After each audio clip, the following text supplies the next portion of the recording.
안녕하세요, 강함석입니다. 오늘은 해외축구 6경기를 준비해 왔고요. 바로 분석 들어가 볼게요. 첫 번째 게 아탈란타 대 베네치아. 이 경기는 여러분들이 보시는 거와 저 생각이 아마 당연히 크게 다르지 않을 거예요. 저도 아탈란타 승방, 아탈란타 마이승을 보고 일단 3.5 언더를 보는데, 아탈란타 일단 주말에 나폴리 원정이 있습니다. 그리고 다음 주 주중에 챔피언스리그 비아레알과의 홈 경기가 있는데, 거의 뭐 단두대 매치죠 이거는. 이런 상황에서 이번 경기는 지난 주말 경기에 또 있었고 빡빡한 일정이기 때문에 분명히 로테이션이 돌아갈 거예요. 아마 지난 경기에서 벤치에 앉았던 선수들이 대부분 출전할 텐데, 제가 볼 때는 미드필더 쪽에 이제 쿠프메이너스, 요런 이제 네덜란드 미드필더죠. 요런 애들이 좀 나올 것 같고, 앞선 같은 경우는 뭐 파샬리치, 일리치치, 뭐 무리엘, 요런 애들이 좀 나올 가능성이 있다. 무리엘까지는 잘 모르겠는데 얘도 아마 쓸 것 같아요. 지난 두 경기에서 연속골을 기록한 교체로만 나와서 골을 기록했고, 최근에 출전 시간을 많이 못 받고 있거든요. 그 때문에 오늘 베네치아 상대주 약팀을 만나가지고 기회를 받을 걸로 보이고, 일리치치 마찬가지고, 파샬리치는 지난 경기 이제 싸움 명단에 있었으니까 나올 걸로 보이고, 뭐 제 생각 하테보가 부상 복귀했는데, 이제 오른쪽 윙백 자원이 이제 하테보 복귀했는데, 최근에 어쨌든 고젠스도 여전히 이제 부상이잖아요. 부상인 상황에서 뭐 고젠스, 로바토 얘가 부상인데 로바토는 필요 없고요. 지금 상황에서 이제 중앙수비 라인 다 복귀했으니까 필요 없고, 고젠스만 부상자 명단에 보면 되는데, 얘네 둘이 빠져있다 보니까 이제 좌우 윙백의 자파코스타나 메을레의 출전 좀 혹사가 좀 심해요. 거의 전 경기를 뛰고 있는 상황에서 오늘 하테보가 지난 경기부터 이제 교체 명단에 들어간 걸로 알고 있는데, 지난 경기 안 뛰었어요. 안 뛰었고, 아마 이제 지켜야 되는 상황에서 좀 모험을 하기 힘들었겠죠. 오늘 경기 교체나 뭐 선발로도 잘하면 나올 수 있지 않을까 싶은 경기이기 때문에, 베네치아의 어쨌든 득점력을 감안한다면요, 제가 볼 때는 쉽지 않아 보이고, 아탈란타가 비록 로테이션을 돌린다 해도 제가 볼 때는 충분히 일반 승전은 무조건 한다는 마인드고, 마인승까지도 충분히 노려볼만 하다. 무리엘 최근 득점 감각이 그래도 꽤 올라온 모습이고, 두 경기 연속골이라 말씀드렸죠. 그래도 일리치치고, 뭐 파샬리치 잘하니까, 뭐 쿠프메인스 좋은 미드필더고, 뭐 프롤로나 데론 같은 애들은 제가 볼 때 그래도 선발 나올 것 같아요 오늘. 왜냐면 딱히 뭐 크게 대체할 만한 자원이 애매하기 때문에 나오고, 수비 라인도 그대로 주전 라인업 나오고 한다면은 아탈란타가 무난히 그래도 좀 승리를 가져가는 가운데 학살할 가능성은 그래도 좀 떨어지지 않나라고 봐요. 어쨌든 앞으로 일정이 너무나도 중요하기 때문에, 분명히 점수차가 벌어지고 승리가 좀 안정적으로 굳혀지는 상황에서 무리해서 더 공격하려고 들 것 같지 않아요. 물론 얘는 의욕적일 수 있겠죠. 얘는 둘. 근데 이제 미드필더 쪽이나 이제 뭐 중원에서 조율을 해줄 뭐 대론이나 이런 애들이 좀 최대한 좀 안정적인 경기 운영을 하지 않을까 싶어서 언더 쪽을 봤습니다. 베네치아도 뭐 에브웨이나 수비 쪽에 마엠파, 뭐 키퍼 자원, 뭐 이런 애들이 빠져요. 빠진 결정자가 있긴 합니다. 근데 뭐 결정자를 제외하고 나서라도 사실 공격력이 너무 떨어지는 상황에서 아탈란타의 공격을 막을 만한 수비는 없어요. 수비적으로는 뭐 나쁘지 않은데, 괜찮은데, 압박도 괜찮고 한데, 아탈란타의 공격은 막기 쉽지 않다.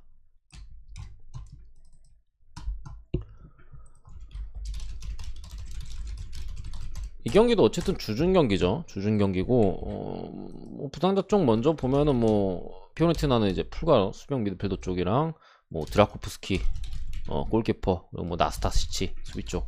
근데 얘는 뭐 지금 상황에 딱히 쓸모 없어 보이고, 뭐 이렇게 정도 빠졌는데, 삼프도리아도 결정자가 있어요. 엑달, 좋은 미드필더죠. 출전 정지로 못 나오게 됐고, 오래전부터 빠진 뭐 덴마크 신성 담스고로 미드필더.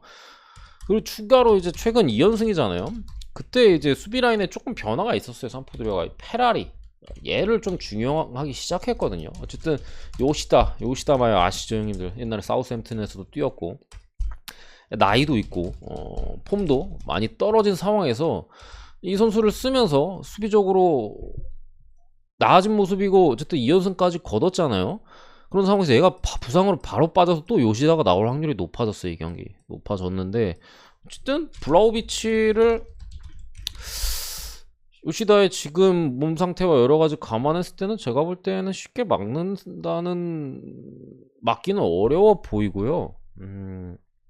특히나 이제 산프도리아 최전방 라인 같은 경우 퀄리아렐라 나이가 있어요. 지난 경기 거의 풀타임 뛰었고 올 시즌 산프도리아 로테이션을 대충 살펴보면은 보통 이런 사이즈에서는 선발로 잘 안 나옵니다.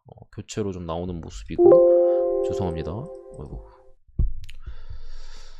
교체로 좀 나올 확률이 높아 보이고 카푸토 같은 애도 제가 볼 땐 로테이션 돌릴 확률이 높다. 왜냐면 빠져 있잖아요.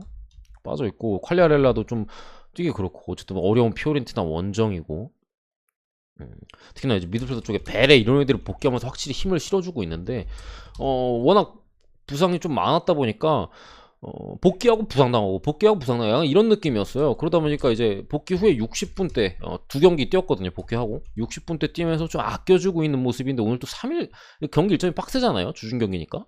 그런 상황에서 선발 가능성이 좀 떨어지지 않을까 하면 액달 빠지고 벨에 빠진다? 제가 볼 때는 선포도가 쉽지 않다. 아무래도 대놓고 그냥 잠글 가능성이 그래도 좀 있어 보이는데 피오렌티나가 제가 지난번에도 한번 말씀드렸는데 잠그는 팀 상대로 약하다고 저는 생각하지 않아요. 오히려 압박이 좀 거센 팀을 상대로 고전할 수는 있는데 잠그는 팀 상대로 이제 블라우비치가 이제 뭐 키도 있고 뭐 재용권도 있고 하니까 충분히 저는 그래도 피오렌티나가 잡을 가능성이 있어 보인다. 피오렌티나 승을 보여. 제가 볼 땐 좋아 보입니다. 좋아 보이고 어느 번은 패스하도록 할게요. 많은 분들이 뉴캐슬의 첫 승 타이밍을 보실 걸로 예상되는 경기인데 일단은 노리치가 감독 교체 이후에 확실히 좋아졌어요. 선수 교육 면에서도 약간씩 달라진 부분이 있는데 그 부분에 있어서 효과를 분명히 보고 있고 뉴캐슬 같은 경우에도 확실히 경기력 면에서는 조금 나아졌어요. 이전에는 그냥 맥없이 무너지었는데 이제는 조금 선수들의 의욕적인 면이나 조금 더 이제 뭐라 그러지? 빠릿빠릿해졌다고 해야 되나? 그런 모습을 어쨌든 보여주고 있는데 핵심 수비수 라셀레스가 뉴캐슬 출전 정지로 못 나옵니다. 그리고 이제 측면 쪽에 왼쪽 측면 쪽에 이제 멜리치 얘도 출전 정지로 빠졌어요. 얘 같은 경우 뭐 풀백 뛰고 왼쪽 미드필더도 뛰고 하면서 이제 생막시맹을 좀 도와주는 뭐 그런 느낌이라고 보시면 되는데 어쨌든 수비 쪽에 결장자가 분명히 있습니다. 뉴캐슬 같은 경우 특히나 이제 최근 감독이 어쨌든 교체되다 보니까 노리치도 말씀드렸잖아요. 변화가 분명히 있어요. 양팀 다. 뭐 얘 써봤다가 얘 써봤다가 뭐 그러고 있는데 뉴캐슬 같은 경우 얘는 박아뒀었어요. 얘는 박아두고 얘 썼다가 쟤 썼다가 뭐 약간 이런 느낌이었거든요. 근데 어쨌든 박아뒀던 뭐 라셀레스가 출전 중지로 빠진다는 부분 상당히 아쉽고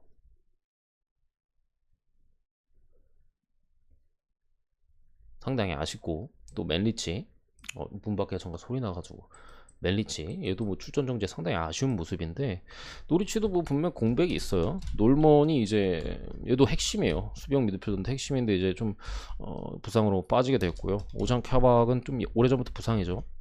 뭐 이런 상황인데 어쨌든 노리치 같은 경우 최근 뭐 길모 체시 팬분들은 아실 텐데 뭐 요런 애들을 이제 좀 미드필더 쪽에 기용하면서 확실하게 좀 효과를 보고 있어요. 특히나 압박에 있어서 분명히 좋아진 모습이고 그 상대가 패스를 받을 때 그때 빠르게 이제 뒤에서 압박을 들어서 그걸 탈취해가지고 빠르게 역습을 진행하거든요.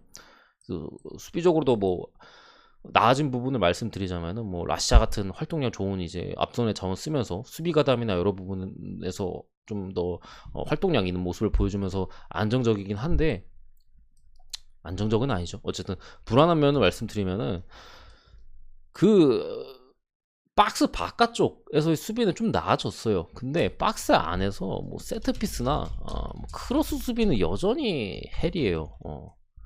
사실 최근 경기에서 골을 좀 덜 먹은 편이에요. 찬스를 내준 거에 비해서. 크로스만 올라왔다 하면 불안해요, 얘네는. 그런 부분에서 분명히 노리치가 불안 요소가 있고요. 뉴캐슬 같은 경우 말씀드리는 라셀레스가 빠졌기 때문에 수비 라인을 또 어떻게 구성해야 되나 라는 문제가 있을 수 있겠고 미드필더 쪽에서의 장악력이 좀 많이 떨어져요. 뉴캐슬 같은 경우 앞선 자원들은 좋거든요. 근데 대부분 경기에서 막시맹이 거의 혼자 생막시맹 혼자 드리블 쳐서 올라가요. 이런 경기들이 어쨌든 많이 나오고 있다. 미드필더 쪽에서 연결돼서 이렇게 뭐 이렇게 하는 경우보다 막시맹이 중간에 뭐 가로채거나 뭐 가로챈 이후에 패스를 받거나 해가지고 빠른 스피드와 이제 드리블을 이용해서 치고 올라가면서 공격을 하는 형태가 많기 때문에 분명히 미드필더 쪽에서의 뭐 부분이라고 한다면 저는 노리치가 충분히 미드필더 싸움에서 할만하다고 보고 어쨌든 간에 근데 앞선의 공격진의 퀄리티는 뉴캐슬이 조금 더 나아요. 막시맹도 있고 뭐 누구야 갑자기 또 이름이 기억 안 나네.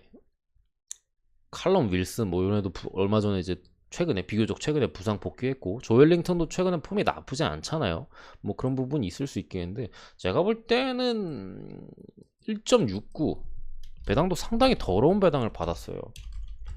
저는 이 경기는 무승부 가능성이 높다고 생각합니다. 노리치 프랜을 보고요. 만약에 나는 이거 뉴캐슬 무조건 첫 승인 것 같은데 하신 분 뭐 가셔도 되는데, 그런 분들께 굳이 제가 추천해드리자면 2.5좀 오버가 더 나아 보여요.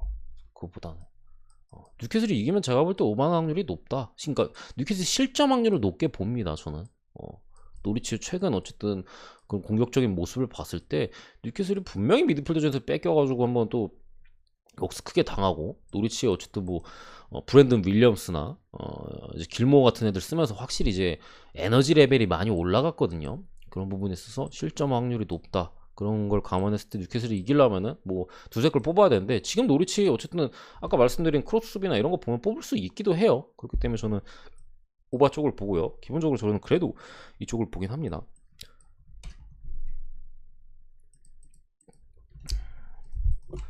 네 번째 경기 엘라스 대 칼리아리.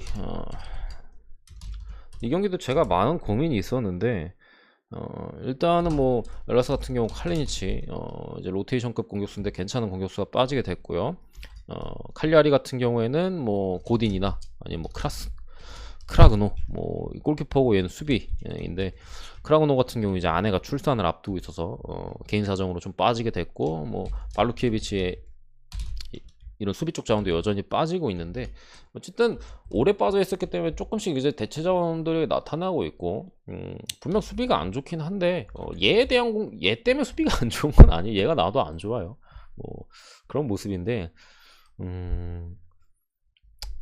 저 개인적으로는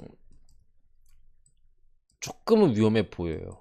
조금은 위험할 수 있어. 엘라스 최근 경기하는 거 보면은 시원시원하게 공격 전개가 되는 경우가 잘 없어요. 지난 엠폴리전에도 뭐 극장골로 2대1로 승리를 거뒀다고 하나 사실 효율적인 공격을 하지 못했다고 저는 생각을 하고요. 오히려 수비 쪽에 집중력이 좀 떨어지는 모습을 좀 중간중간에 노출했던 모습이 있었어요. 지난 삼프도리아 전에도 뭐 3대1로 아예 뭐 대패당할 좀 사이즈는 아니었긴 한데, 어쨌든 경기력 면에서 썩 공격적인 장면이나 이런 부분에서 썩 좋았다고 보기는 어려워. 분명 좋은 찬스들이 있긴 했는데 한참 좋았을 때보다는 좀 뻑뻑한 느낌이 있었고, 수비 집중력이 그 경기에서도 제가 볼 때 좀 많이 흔들려 보였어요. 중간중간 뭐 넉나간 모습도 있었고, 그런 부분을 봤을 때는 뭐 조금 불안한 모습이 분명 있지만, 칼라리가 지금 수비가 너무 불안하다. 그 때문에 그래도 엘라스 쪽을 보는 게 맞지 않을까 싶어요, 제가 볼 때는. 근데 저는 이 경기는 배팅 안 합니다. 언오바는 어렵다. 뭐 굳이 본다면 뭐 오바 쪽이긴 하겠죠. 굳이 본다면은. 어쨌든 저는 이 경기는 안 건들 것 같고, 다섯 번째 이제 살레르니 대 유벤투스 승 봅니다. 이 경기는 빠르게 하고 넘어갈게요. 뭐 살레르니 부상자 상당히 많아요. 리벨이나 뭐 카스타노스, 아니면 이제 좀 지금 득점도 많이 올려주고 있는 이제 쿨리발리 같은 좋은 공격력을 가지고 있는 선수도 빠지고, 뭐 곤도 빠지고, 특히나 뭐 미드필더 쪽이나 수비 쪽에 부상자들이 여럿 있습니다. 뭐 유벤투스 같은 경우는 램지나 뭐 다닐로, 이렇게 수비 쪽, 램지는 미드필더지만 어쨌든 이런 자원들이 빠지고, 키에사, 맥케니 빠집니다. 둘 같은 경우가 좀 그래도 크죠. 뭐 수비 쪽 빠지는 거 아쉽긴 한데, 애초에 살레르니가 공격력이 없어요. 리베리까지 없고, 제가 볼 때 유벤투스 실점 확률은 상당히 좀, 죄송합니다, 낮다고 보여지고, 키에사 맥케니가 빠지긴 하지만 뭐 디발라나 뭐 모라타 이런 선수들 그래도 버티고 있잖아요. 아니면 뭐 미드필더 로카텔리나 이런 선수 충분히 득점 가능해 보인다. 일반 승 정도는 충분히 해줄 거, 아무리 유벤투스가 최근에 불안하다 하더라도 충분히 해줄 걸로 보이고, 저는 마인승까지 보도록 하겠습니다. 리즈 대 크펠. 상당히 어려운 매치업이에요. 일단은 크리스탈 팰리스는 직전 경기 이제 에스턴 빌라한테 패배를 하긴 했지만 아직까지 이번 시즌 연패가 없고요. 리즈는 홈에서 일단은 2연무 기록하고 있고 1승밖에 없는 상태예요. 딱 보면 뭐가 보이긴 보이잖아요. 그래도 뭐가 보이긴 보이는데 뭐 저도 좋아 보였어요. 처음에는 부상자 명단이 이런 걸 보기 전까지는 좋아 보였는데 리즈는 똑같아요. 벤포드 앞선에 벤포드 빠지고 뒷선에 아일링 빠지고 코우 빠지고 뭐 이런 상황인데 똑같아요. 부상자는 리즈는 계속 어느 정도 부상자가 복귀한 이후로 이렇게 빠지고 있고, 물론 복귀했어요. 훈련 복귀했는데 뭐 당장 리저브 경기 너무 결장이 오래됐기 때문에 이런 식으로 이제 폼을 좀 끌어올린다는 소식이 있습니다. 뭐 벤포드 아일린 같은 경우 이런 상황이고, 크리스탈 팰리스 같은 경우가 상당히 아프죠. 메가도 핵심 미드필더 빠졌고 조아킴 안데르센 핵심 수비 빠졌어요. 뭐 지난 시즌 좋았던 에제 이런 애가 복귀하긴 했는데 지금 당장에서 보면 어쨌든 이 두 선수의 공백이 단 2명밖에 없지만 제가 볼 때는 대체가 안 돼요. 대체 불가 선수들 둘이 빠졌다. 메가도 빠지고 뭐 밀리에보비치인가? 아 갑자기 이름 또 헷갈리네. 이름 너무 어려가지고 걔가 못 뛰는데 지지난 경기부터 이제 좀 그래도 선발로 나와가지고 뛰는데 지지난 경기 나쁘지 않은데 지난 경기 상당히 좀 부진한 모습을 보였고, 안드레슨 나가고 또 톰킨스가 나왔는데 사실 크리스탈 팰리스 같은 경우 수비 라인이 센터백 라인이 이렇게 쓰거든요. 상당히 젊은 라인이죠. 구회 같은 안데르센이 그나마 이제 좀 얘보단 더 베테랑인데 지금 젊은 라인에서 이제 중심을 잡아줄 얘는 키도 작아요. 키도 작고 제공권 면에서 안데르센이 해주는 면이 상당히 있고 리딩적인 면이나 이제 해주는 안데르센이 빠지게 됐고 톰킨스가 나오는데, 톰킨스도 물론 신장 면에서는 뭐 조아킴 안데르센 못지 않은데 제공권이 좋다고 보기 어려워요. 지난 경기를 봤을 때나 봤을 때 그냥 키만 커요. 제공권이나 뭐 수비 라인 조율이나 이런 부분에서 분명히 조아킴 안데르센의 공백이 여실히 드러나고 있는 크리스탈 팰리스고, 사실 시즌 초반에 크리스탈 팰리스가 수비 쪽에서 빌드업 과정에 있어서 문제가 많았잖아요. 뭐 비에이라 감독이 오면서 좀 공격적인 색깔로 바꾸다 보니까 원래 수비만 하다가 뻥뻥 내질러가지고 자아로 역습 때리고 뭐 아예우나 뭐 해가지고 역습 때린 팀에서 뒤쪽에서부터 빌드업 하려니까 처음에 안 돼가지고 패스하다 뺏겨서 골 먹고 이런 경우가 상당히 많았는데 최근에는 안정감을 찾았는데 또 바뀌게 됐다. 톰킨스가 나온다. 이런 부분에서 분명히 불안함이 있습니다. 그래서 이 두 선수의 공백이 상당히 큰 지금 크리스탈 팰리스인데, 어쨌든 간에 뭐 벤테케 지난 경기 휴식을 취했고 뭐 코너 갤러거도 멀쩡하고 미드필더 쪽에 그런 상황에서 리즈의 수비력을 감안한다면 제가 볼 때 크펠의 한 골 정도는 충분히 가능해 보이거든요. 저는 이 경기는 그래도 좀 난타전 양상으로 갈 가능성이 높다. 분명히 수비라인이 지금 크리스탈 팰리스가 불안한 면이 있어요. 불안한 면이 있고 해가지고 리즈가 홈 경기이기도 하고 공격적으로 좋은 장면을 만든다면은 만들기만 해도 한두 골 정도는 충분히 넣을만 해 보여요. 한두 골 정도. 뭐 세네 골까지는 모르겠지만 불안하기 때문에 좋은 장면에서 뭐 판단 미스나 뭐 실수나 뭐 충분히 나올 가능성이 있어 보이는데, 얘 폼을 봤을 때는 크리스탈 팰리스 역시도 리즈가 어쨌든 공격적으로 올라온 팀인데 이 팀은 지난 시즌에 역습밖에 안 하던 팀이었어요. 올 시즌에 좀 이제 점유율을 가지고 좀 더 공격적인 팀으로 변모를 바뀌었긴 하지만 그 부분에 스쿼드는 이제 윌프레드 자아 같은 선수들이 분명히 있기 때문에 리즈 유나이티드의 측면 쪽에서 분명히 문제가 발생할 확률이 높다. 뭐 벤테케도 지난 경기 휴식을 취했고 저는 이 경기는 좀 다득점으로 좀 가지 않을까 싶은 경기고요. 굳이 승패를 따지면요. 이렇게 봅니다. 이렇게 보는데 글쎄요. 배당 대비로는 저는 이게 낫다는 마인드고 프렘보다는 오바가 배당적인 메리트가 더 있다는 생각입니다. 일단은. 근데 어쨌든 이렇게 보긴 봐요. 뭐 배당적인 메리트가 있다고 했지 더 좋아 보인다라고는 말씀 안 드렸는데 어쨌든 배당적인 메리트는 오바 쪽에 좀 더 있지 않을까라고 저는 일단 봅니다. 분명히 이제 안데르슨과 메가도의 부재가 있고 지난 에스턴 빌라전에 그게 여실히 드러났다. 이게 좀 감춰지면서 이제 뭐 무라도 캤으면 모르겠는데 그 부분에 있어서 패배를 했다는 점이 이 경기는 클펠이 좀 잡을 만한 경기는 아니라고 봐요. 잡을 만한 경기는 아니라고 좀 봅니다. 혹시 리즈가 이기더라도 오바의 가능성 어쨌든 있으니까 이렇게 보고요. 오늘 경기는 여기까지고요. 구독과 좋아요 한 번씩 부탁드리고 감사합니다.